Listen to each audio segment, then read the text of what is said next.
Hello all, welcome back to my channel. And in this today's video, we are going to deep dive into the Power BI.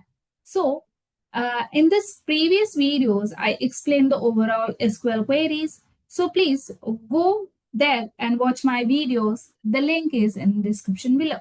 So let's start with the Power BI introduction. What is Power BI? Power BI is a business intelligence tool by the Microsoft.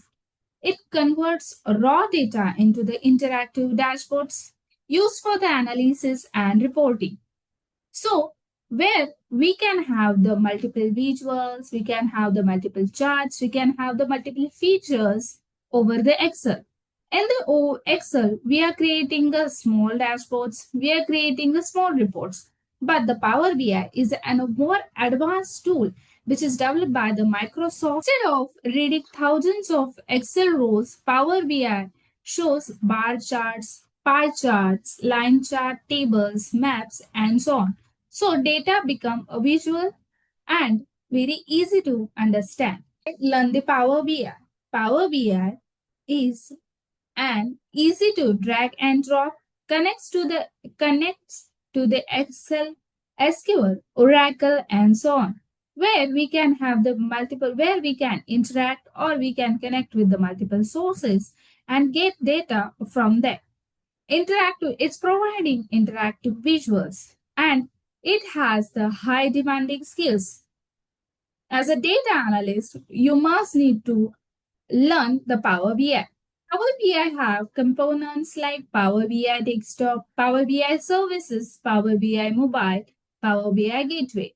So Power BI Desktop, it's a free tool which we can install in our machine with free of cost.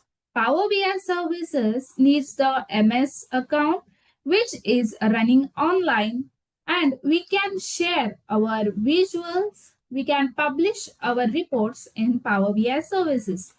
Power BI mobile app, it is a mobile friendly app where we can access our dashboards from anywhere. So for now, Power BI workflow. Basically, we are connecting with the data we clean using the Power Query Editor. In the next video, I'll come with the Power Query Editor. Please comment in below if you need the Power Query video. Create data model, build visuals and public and share the visuals and reports. So in this course, we are going to get what kind of roadmap we have. We are going to install the Power BI desktop in our machine. We are going to import the data. We perform the ETL operations using the Power Query. We perform the DAX operations. We perform charts. We add the visuals on the data, create the dashboards, projects, and so on. So in the next video, I'm coming with the installation of Power BI desktops. So keep learning, happy querying, happy analysis. Thank you.